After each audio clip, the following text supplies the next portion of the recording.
வணக்கம், வணக்கம், வணக்கம். வணக்கம்யா. வணக்கம்யா. உங்களுக்கு புத்தகம் வரவே அனுப்பிச்சாச்சு. மாட்டேங்குது. என்னங்கய்யா? உங்களுக்கு புத்தகம் அனுப்பிச்சாச்சு. சரிங்க, சரிங்க. பாத்தங்கய்யா.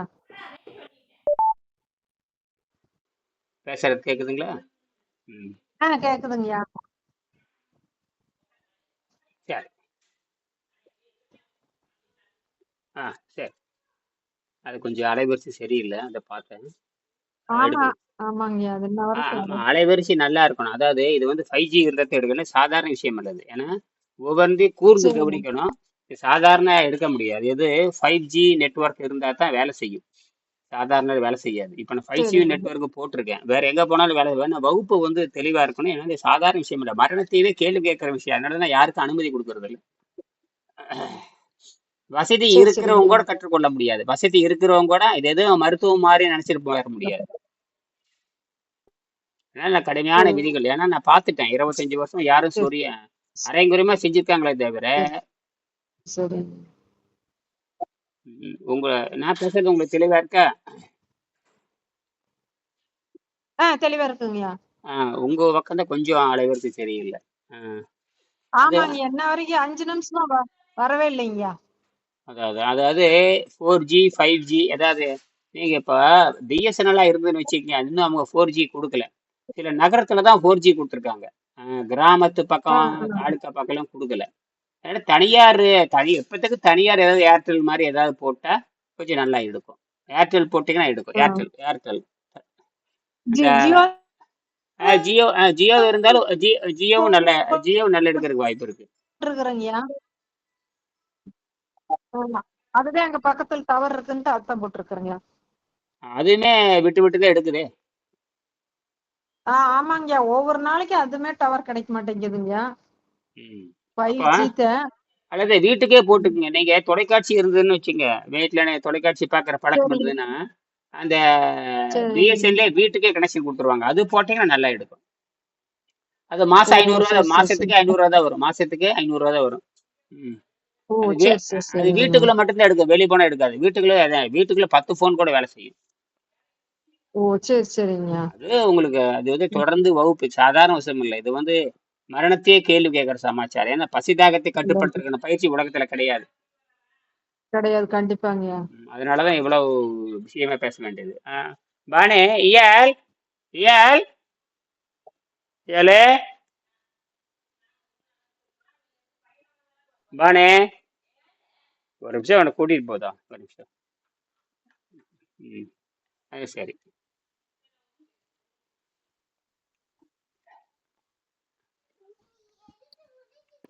இதை முடிச்சிட்டு வரேங்கண்ணே, வந்துடுறேன். மின்சாரம் போடலாம். சரி சரி.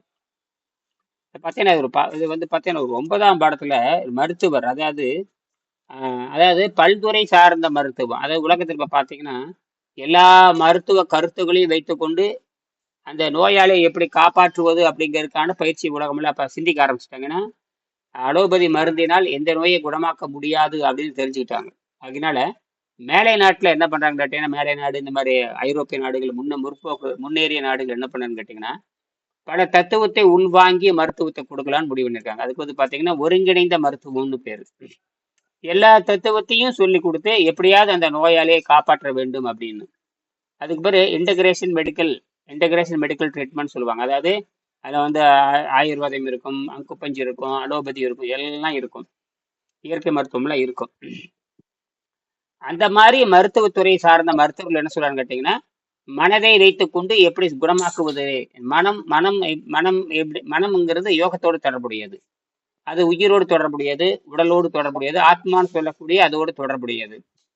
அவங்க என்ன சொல்றாங்க கேட்டீங்கன்னா, மனதின் வலிமையை வைத்துக் கொண்டு நீங்கள் ஆரோக்கியத்தை பெற முடியும்னு எம்பிபிஎஸ் டாக்டர், அதாவது அமெரிக்காவை சேர்ந்த டாக்டர் எல்லாம் ஆராய்ச்சி பண்றாங்க.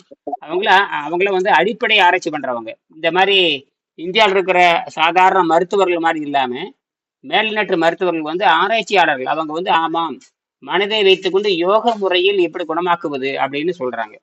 அப்படி பார்க்கும் பொழுது ஒரு டாக்டர், அது நிறைய புத்தகங்கள் எழுதியிருக்காங்க. இப்ப நம்ம இந்த புத்தகம் வந்த மாதிரி நிறைய புத்தகம் எழுதியிருக்காங்க. அந்த புத்தகத்துல வந்து பாத்தீங்கன்னா, மனதையும் உடலையும் வைத்துக் கொண்டு எப்படி யோகிகள் எப்படி உடம்ப சுத்தம் பண்ணாங்க, யோகம்னா என்னன்னு அவங்க சொல்றாங்க. வெளிநாட்டுக்காரங்க ஆராய்ச்சி பண்ணி யோகா வந்து பல ஆயிரம் ஆண்டு இருந்து வருது. அவர் ஆரோக்கியத்தை விரும்புகின்ற வந்து முதல்ல ஆரோக்கியத்தை விரும்புகின்ற ஆணவ பெண், வயதுக்கு வந்து ஆண் பெண், ஒரு 18 வயசுக்கு மேல தாண்டி ஆணவ பெண்ணோ தன் ஆரோக்கியத்தை விரும்போடு நினைக்கிறவங்க, உண்மையான புனிதமான ஆரோக்கியத்தை விரும்போடு நினைக்கிறவங்க, தான் சுவாசிக்கும் காற்றையும் தான் உட்கொள்ளும் நீரையும், தான் அருந்துகின்ற நீரையும் தான் சுவாசிக்கும் காற்றையும் பரிசீலனை செய்து உண்ணுவார்கள் அப்படின்னு ஒரு டாக்டர் ரிச்சர்ட் சாமிஸ், மிகப்பெரிய சயின்டிஸ்ட் அவர். அவர் ஒரு அமெரிக்காவில் இருக்கின்ற பல்துறை மருத்துவத்தை சார்ந்த ஒரு மருத்துவர். அவர் என்ன பண்ற, அவர் எம்டி தான். ஆனா என்ன சொல்றாருன்னா, இதுல எல்லாம் குணமாக்க முடியாது, மருந்து மாத்திரை மூலிகைகள் வைத்து ஒரு மனிதனை முழுமையா குணமாக்க முடியாது, அந்த நம்பிக்கை தப்புங்கிறார். இன்னைக்கு அதான் உண்மை.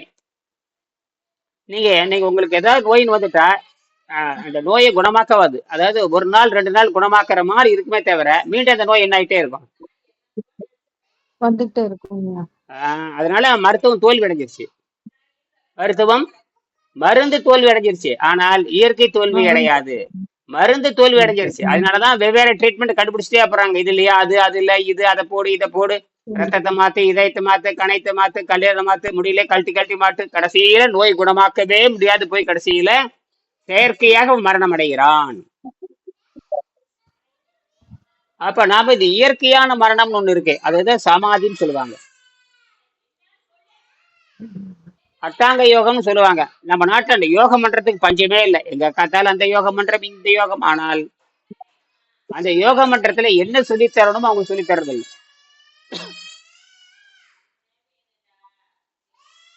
இதுல குறிப்பா வெளிநாட்டு ஆராய்ச்சியாளர்கள், வெளிநாட்டு மருத்துவர்கள், மருந்தை அடிப்படையாக கொண்டு செயல்படுகின்ற மருத்துவர்கள் என்ன சொல்றாங்க, அவங்க எப்படி தன் அனுபவத்தை எழுதுறாங்க. ஒவ்வொரு மருத்துவர்களும் நம்ம இந்தியாவில யாரும் ஒரு மருத்துவர் கூட ஆராய்ச்சி பண்ணி எழுதுறதெல்லாம் கிடையாது. வயிற்று பொழப்பு பார்க்கறதுக்கும் வியாபாரத்துக்கு தான் நம்ம மருத்துவர்கள் இருக்கிறாங்களே தவிர ஆராய்ச்சி பண்ணி இந்தியாவில் இருக்கிற மக்களை காப்பாற்றணுங்கிற என்ன எந்த மருத்துவர்களும் கிடையாது.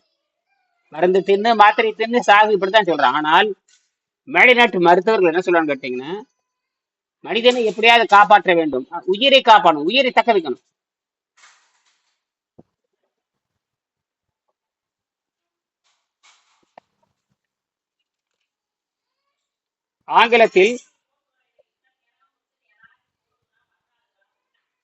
ஆங்கிலத்தில் ஹீலிங் வித் மைண்ட் பவர், அதாவது மனதை வைத்துக் கொண்டு ஆரோக்கியத்தை எப்படி தருவது அப்படிங்கிற ஒரு புத்தகம் எழுதியிருக்காங்க. அந்த புத்தகத்துல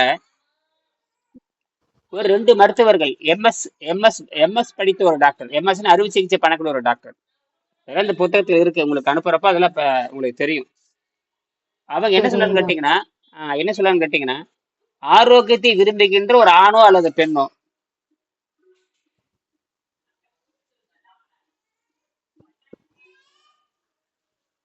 உடலோடு உள்ளமும் சேர்ந்த ஆரோக்கியத்தை பெற விரும்புகின்ற ஆணோ பெண்ணோ தான் சுவாசிக்கும் காற்றையும் குடிநீரையும் கவனத்துடன் பரிசீலித்து உட்கொள்வார்கள். அவை உங்கள் உணவில் முக்கிய பகுதியாகும். முதல்ல உணவுனவே தூய தண்ணீரும் காற்று தான் முதல்ல. அவங்க சொல்றாங்க, இது வந்து அதிசயம் கிடையாது, இது அந்த காலத்துல யோக முறையில வந்து காற்றையும் நீரையும் உணவா உட்கொண்டு வாழ்ந்தாங்க, இது அதிசய முறை கிடையாது, பல 1000 ஆண்டுகளாக இந்த யோகம் இருந்து வருதுங்கிறான். அப்ப இந்தியாவில தான் இந்த யோகம் இருந்து வருகிறது. அப்ப அதனாலதான் நம்ம வந்து இந்தியாவில இருக்கிற யோகிகளை பத்தி நம்ம பேசுறோம். திருவள்ளுவர் பத்தி பேசுறோம், திருமூலரை பத்தி பேசுறோம், பதஞ்சலி பத்தி பேசுறோம், 18 சித்தர்களை பத்தி பேசுறோம். இவங்களை எப்படி உயிர் வாழ்ந்தாங்க, இவங்களும் குழந்தை பெற்றுக்கிட்டோம், எல்லா சித்தர்களும் குழந்தை பெற்றுக்கிட்டவங்க தான், குடும்பம் நடத்துறவங்க தான். காமத்துப்பாலை இவங்க தான் எழுதுனாங்க. காமம் அறம்னா என்ன, பொருள்னா என்ன, காமம்னா என்ன. காமத்துப்பாலை எழுதியவங்களே பெரிய பெரிய யோகிகள் தான். அவங்க நினைச்சா குழந்தை பெற்றுக்குவாங்க, நினைச்சா இயற்கை உணவுல வளர்த்தி கடைசியில அறிவாளிகளை மாத்திட்டு அவங்கள ஆகச்சிறந்த அறிவாளிகளை மாத்தி பொறுப்பெல்லாம் கொடுத்துட்டு அவங்க காட்டுக்கு போய் தன்னுடைய உடலை பிரிச்சுக்குவாங்க. அப்ப இயற்கையாகவே அவங்க மரணம் அடைந்தாங்க. அது ஆச்சரியமா இருக்குது, எப்படி இயற்கையா மரணம் அடைகிறது சாத்தியமா? அவங்க சாவை பத்தி சொல்லவே இல்லை எங்கேயுமே. அது 8 சொல்லுவாங்க, அட்டாங்க யோகம்னு சொல்லுவாங்க. எங்க போனாலும் அட்டாங்க இயமம், நியமம், ஆதனம், பிரணயாமம், பிரத்யாகாரம், தாரணை, தியானம், சமாதி, இப்படிலாம் சொல்லுவாங்க. இந்த 8 நிலையிலும் எங்கேயுமே மரணத்தை பத்தி சொல்லவே இல்லை. அப்படின்னா மரணம்ங்கிறது என்னவா இருக்கும்? அப்ப மரணம்ங்கிறது இயற்கையாக அடைகிறதா ஏன் எல்லாரும் செயற்கையா நோவுல சாப்பிட்றாங்க? எல்லாம் மாரடைப்புல சாவான், புற்றுநோய் வாங்க, சக்கரை நோய் சாவான், நடுநடுக்கி சாவான், வயது முதிர்ந்து போய் சாவான். சாகும் பொழுது படாத பாடுபட்டுட்டு சாகுறான். சட்டையை கிழிச்சிட்டு போற மாதிரி தான் சாகுறான். சட்டையை கழட்டி வைத்து கொண்டு போற மாதிரி இருக்கணும். எந்த வகையான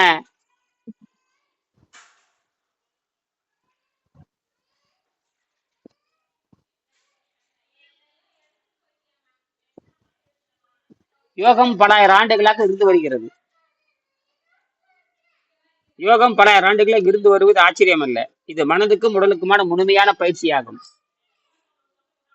உடலுக்கு பயிற்சி கொடுப்பதால், இந்த நீர் மருத்துவத்தை பின்பற்றுவதால், வெறும் நீரை மட்டும் பின்பற்றி இருக்க முடியாது. தற்காலிகமா ஒரு ஆண்டுக்கு அது மருந்தடிக்காத காய்கறிகளை வைத்துக் கொண்டு ரெண்டை சுத்தப்படுத்தணும். ஒண்ணு உணவு பாதை 30 அடி சுத்தப்படுத்தணும். அப்ப ரத்த பாதை அது ரத்த பாதை அது 1,00,000 கிலோமீட்டர் இருக்கும். அப்ப ரத்தத்தையும் பெருங்குடலையும் தகுந்த உணவு முறை இடைவெட்டு அதுபடி செஞ்சு கடைசியில தான் உள் சுத்தம் ஏற்பட்டது பிறகுதான் நீரையும் காற்றையும் அறிந்து வாழ முடியும். ஆக அதை நம்ம அதுக்கு பொறுமையா செய்யணும். அதனாலதான் இது ரொம்ப கவனமா செய்ய வேண்டியிருக்குது. நுட்பமான அறிவு பெற்றதுக்கு அப்புறம் தான் செய்ய முடியும். எடுத்து வயிற்று வலி, தலைவலி, உடனே வைத்தியம் பாருங்க, அப்படிலாம் இது கிடையாது. அப்படி செய்யவும் கூடாது. அப்படி செஞ்சோம்னா அரைய குறையமா தான் அவங்க செய்ய முடியுமே தவிர முழுமையாக அவங்க செய்ய முடியாது. சரி, யோகம் 3 வழிகளில் உதவி செய்யும். அப்படி உள் தூய்மை செஞ்சோம்னா அப்ப பாத்தீங்கன்னா நமக்கு 3 வகையான ஆரோக்கியம் இருக்கு.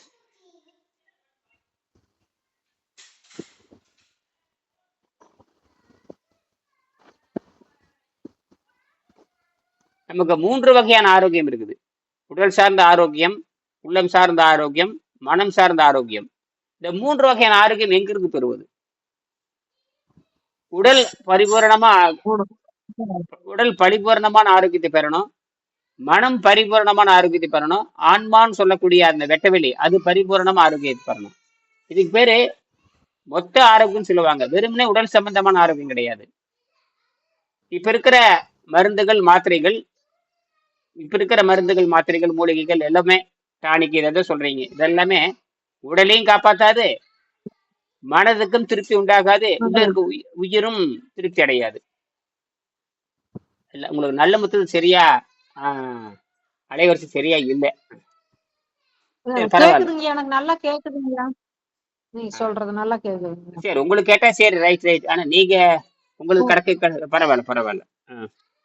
அதாவது யோகம் 3 வழியில் உதவி செய்கிறது. இந்த பயிற்சி, இந்த நீர் பயிற்சி, இந்த மருந்தடிக்காத காய்கறி பயிற்சி, சளி குறைந்த உணவு, அதாவது மாவுச்சத்து நீக்கிய உணவு. மாவுச்சத்து தான் மரணத்துக்கு காரணம். மாவுச்சத்து தான் உலகத்துல மாவுச்சத்துக்கும் ஆரோக்கியத்துக்கும் சம்மந்தமே இல்லை. மாவுச்சத்து சாப்பிட்றவன் பூரா புற்றுநோயில சாகுறான். குழந்தை முதல் கொண்டு குழந்தையிலிருந்து அவனுக்கு அந்த நோய் தாக்கிடுது. ஒரு 3 எப்ப அந்த குழந்தை சாதாரண உணவு திங்க ஆரம்பிக்குதோ அப்பவே அந்த குழந்தை கெட்டு போயிருது. அது அந்த நோய் தொடர்ந்து இருந்து கடைசி பல நோய்களுக்கு காரணமாக அந்த குழந்தை இறந்து போகுது. வயது வித்தியாசம் அவ்வளவுதான். 40 வயசுல சாகுது, 60 வயசுல சாகுது. அதே குழந்தை தான் சாதாரண உணவு திங்கிற குழந்தை இப்படித்தான் ஆகுது. ஆனா அதே இயற்கை உணவோட பழங்களை மட்டுமே கொடுத்து வளர்க்குற குழந்தை 15 வயசுக்கு மேல இந்த பழங்களும் தேவையில்லை. இயற்கை உடம்பு மாத்திட்டு போயிடும். இதை கண்டுபிடிக்கிறதுக்கு பல ஆயிரம் ஆண்டுகள் ஆயிருக்குது. அப்ப 15-16 வயசு வரைக்கும் அந்த கனிகள் தேவை. அதற்கப்புறம் அந்த குழந்தை பரிணாமத்தை தானாகவே சக்தி உண்டாக்கதான் மாறிடும். தாவரம் எப்படி தானாகவே சக்தி தயாரித்துக்கிறதோ, தாவரம் தான் மனிதனா மாறி இருக்குது. அப்போ தாவரத்தினோட அத்தனை செயல்பாடு மனிதனுக்கு மாறுகிறது. அப்ப அவன் இயற்கையிலிருந்து சக்தி, அப்பதான் அவன் சாகா வரம் பெறுகிறான். அதாவது நோயிலிருந்து தப்பிச்சுக்கிறது. எதுல இருந்து தப்பிச்சுக்கிறது? நோயிலிருந்து தப்பிச்சுட்டு அவன் விருப்பம் அதுல இருந்து தப்பிச்சுட்டு அவன் சமாதிக்கு போறான். அதெல்லாம் அந்த காலத்துல பார்த்தீங்கன்னா சிவன் கோயில்ல பூரா சமாதி கீழே இருக்கும், மேல லிங்கம் இருக்கும். அதெல்லாம் யோகிகள் வாழ்ந்த இடம். அதுக்கு மேல இருக்கிற அந்த விக்கிரகத்துக்கு எந்த சக்தியும் கிடையாது. அந்த விக்கிரகம் கீழே அந்த சமாதியில் இருக்க அவனுக்கு தான் சக்தி. அதனாலதான் சித்தர்கள் கோயில பூரா சிவாலயத்துல பார்த்தீங்கன்னா கீழே யோகிகள் இருப்பாங்க. அங்கிருந்து வர்றவங்கிட்ட எல்லாம் அந்த அந்த 100 மீட்டருக்குள்ள அவங்களுக்கு எல்லாம் சக்தியும் கொடுப்பாங்க. இதெல்லாம் நம்ம எல்லாமே இருக்கு. எல்லாமே சிஸ்டம் இதெல்லாம் நம்ம விட்டுட்டோம். கடைசி ஒரு வெள்ளைக்காரனுடைய பாடத்திட்டத்தினால எல்லாம் தொலைச்சிட்டோம். சரிங்களா? அதனால மீண்டும் நம்ம என்ன அதனாலதான் மீண்டும் கவனமா செய்யணும். நான் 25 வருஷம் இதை பயிற்சி பண்றேன். எத்தனை வருஷம்? 25 ஆண்டுகளா இதை நான் ஆராய்ச்சி பண்ணிட்டு 25 வரேன். வருஷம். இது செய்முறை தான், செஞ்சு செஞ்சு பாக்குறது. இது வந்து நான் வந்து 25 வருஷம் நான் பேராசிரியரா இருக்கிறேன், சரி. 25 வருஷமா டாக்டரா இருக்கேன், அப்படி இல்லை. 25 வருஷம் உணவு கட்டுப்பாட்டில் இருக்கிறேன். அதனாலதான் சொல்றேன். நான் வேற இதை இந்நேரம் 25 வருஷத்துக்கு வேற தொழில் பண்ணிட்டு இன்னைக்கு பல பல லட்சம் நான் பணம் சம்பாதிச்சிருப்பேன். நான் ஆரோக்கியத்துக்கு சம்பாதிச்சிருக்க முடியாது. சரி. அத உணவு அவங்க கட்டுப்பாடு. அவங்க அந்த டாக்டர் சொல்றாங்க, அந்த பல்துறை சார்ந்த மருத்துவர் சொல்றாங்க, அமெரிக்காவை சேர்ந்த மருத்துவர் ஒரே ஒரு முக்கியமான செய்தி என்ன சொல்றாங்கன்னு கேட்டீங்கன்னா, கோடி சம்பாதிச்சிருக்கலாம். ஆஹ், ஆனா நான் ஆரோக்கியத்துல நான் வந்து நம்ம ரொம்ப எளிமையா தான் இருப்பேன், ரொம்ப எளிமையா தான் இருப்பேன். உணவு பழக்கம் ரொம்ப ரொம்ப எளிமையா இருக்கும். சரிங்க. ஆஹ், ஆரோக்கியத்தில் நான் வந்து உணவில் தான் ஆ, ஏழையை தவிர ஆரோக்கியத்தை அடிச்சுக்க முடியாது. இதுல இருந்து 2 குழந்தைகளை பெற்று காமிச்சேன். இதெல்லாம் வந்து எல்லாத்துக்கும் சரிங்க. தெரியும். ஆனால் இது வெளிப்படுத்துவதற்கு சரியான ஊடகங்கள் இல்லாதனால இது உண்மையா பொய்யான்னு கூட இன்னும் யாரும் ஆராய்ச்சி பண்ணல. இது புத்தகம் படிச்சு பல ஆயிரம் ஆண்டுகள், புத்தகம் படிச்சு பல ஆயிரம் புத்தகம் தமிழ்நாடு பூரா பரவியாச்சு. எல்லாரும் வாங்கி படிக்கிறாங்க. ஆனால் முறையாக இது ஆராய்ச்சி பண்றதுக்கு இன்னும் இந்த தயக்கம். காரணம் இந்த வெள்ளைக்காரனுடைய தவறான கல்வி முறையினால நம்ம கலையை நாமளே ஏற்றுக்கொள்ள முடியாத அளவுக்கு நிலைமை மோசமா இருக்கு.